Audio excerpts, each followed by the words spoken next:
You're in a meeting, and someone takes credit for your idea without looking at you. The room waits for your reaction. You feel the familiar urge to correct it, to speak quickly, to reclaim space. Instead, there's a pause that stretches just long enough to be noticed. In social settings, silence is rarely neutral. Human psychology is tuned to read pauses as information, not absence. When a moment breaks the expected rhythm of social behavior, people instinctively search for meaning. They don't ask what you're thinking, they ask what you know. This is why respect often shifts not through assertion, but through restraint. Emotional control disrupts prediction. In group dynamics, the person who reacts fastest is usually assumed to be managing emotion, not authority. The one who doesn't rush signals internal stability, which the social mind quietly associate with higher status and leverage. Most people never notice this because modern interaction rewards immediacy. We're conditioned to fill space, explain ourselves, and resolve tension quickly. But power dynamics operate on a slower frequency. They form in the gaps where others hesitate,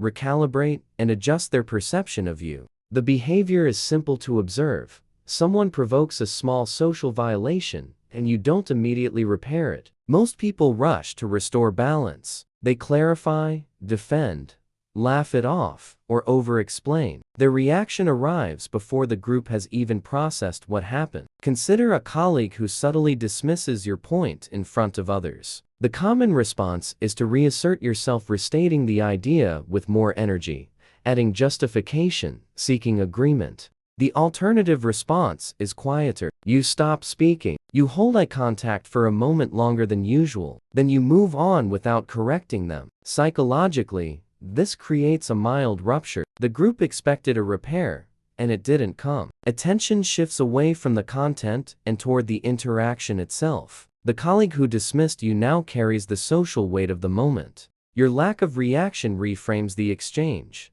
not as you being diminished, but as them having overstepped. What most people miss is that the power isn't in the silence itself, but in what it denies. By not reacting, you refuse to confirm the other person's framing of the moment. You don't accept the role they've implicitly assigned you, the one who needs to correct, justify, or compete. Before, your quick responses taught others how to treat you. They learned that pressure produces output. After restraint, the pattern shifts. People become more careful around you, not because you've asserted dominance, but because your reactions are no longer predictable. Over time, this changes how interactions start. Comments soften, interruptions decrease, others pause before testing boundaries, because the usual feedback loop is gone. The absence of immediate emotional data forces them to self-regulate. Quietly, the balance adjusts. When this pattern repeats, the long-term effect is not intimidation,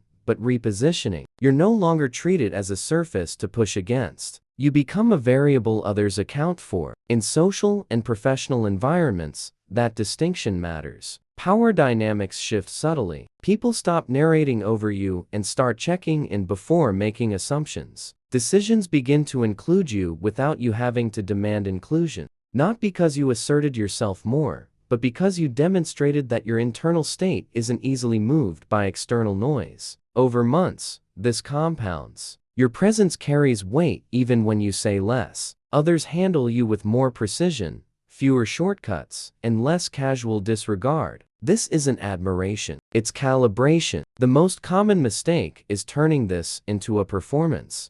People here do nothing and attempt to look detached, aloof, or deliberately cold. They hold silence with tension in their body, waiting to be noticed. That energy is readable, and it collapses the effect. It feels right because it mimics control, but internally, it's still reactive. You're not withholding response, you're suppressing it. Social perception picks up the difference. Suppression invites challenge. Composure ends it. The quiet authority comes from genuinely not needing to correct the moment. When your sense of position isn't tied to immediate validation, the social field adjusts on its own. You don't gain leverage by taking more space. You gain it by not rushing to fill the space others create. When you stop repairing every slight, people become more careful with what they do around you. Silence, used once and without strain, tells the truth about where you stand.